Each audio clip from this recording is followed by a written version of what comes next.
I've been out to a lot of games lately, ECNL games, college games, development academy games in both Michigan and New York.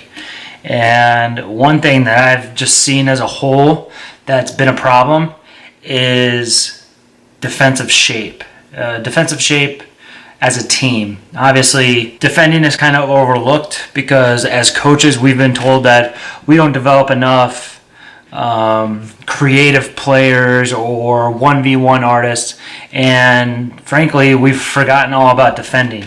And obviously, defending starts with one-on-one defending, then being able to defend as a group, as a defensive back line, as a midfield 3 or 4, and obviously as forwards.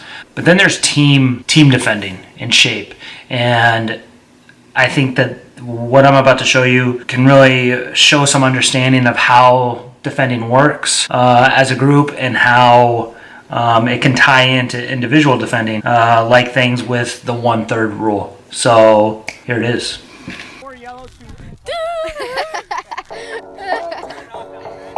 Oh no, this is fun. That's a good video. This is an awesome video. Videographers. There goes a sight from my soul.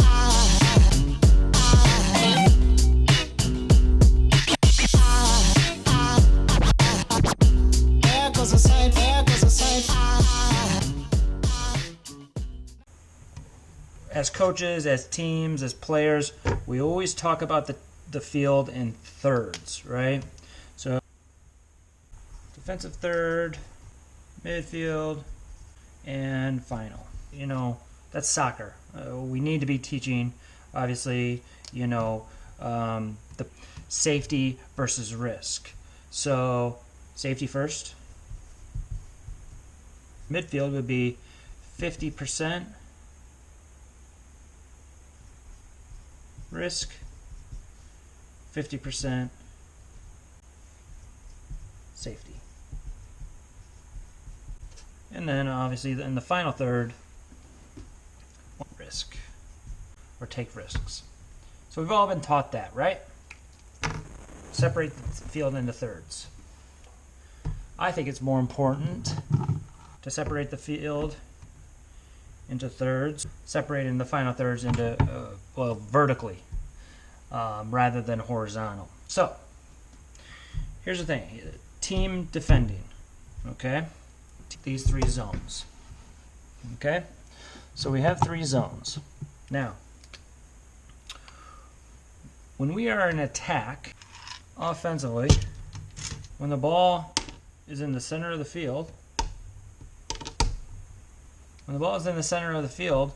you want to have players in all 3 zones. Okay, so that we have the width. Even if the ball gets switched out here, we still want to create the width. All right, so that we can move the defenders accordingly. Okay, here's where the game gets tricky when you're defending this ball right here. Okay. When you're defending that ball right there, best defensive shape is to get in as few zones as possible. Okay, so if you're defending the ball around the center line, you would want, in a perfect world, your entire team to be in no more than 2 zones at a time. All right, so obviously if it's in the center, you want to have your team in a shape where all of your players can close in and all your players are compact in that middle zone. Now when the ball is over here, and this is what I see in a lot of games, is you're defending the ball and you're defending here, but then a player on the other team that is way out here, I see a player defending all the way out here. Okay, and this is where the 1/3 rule comes into play.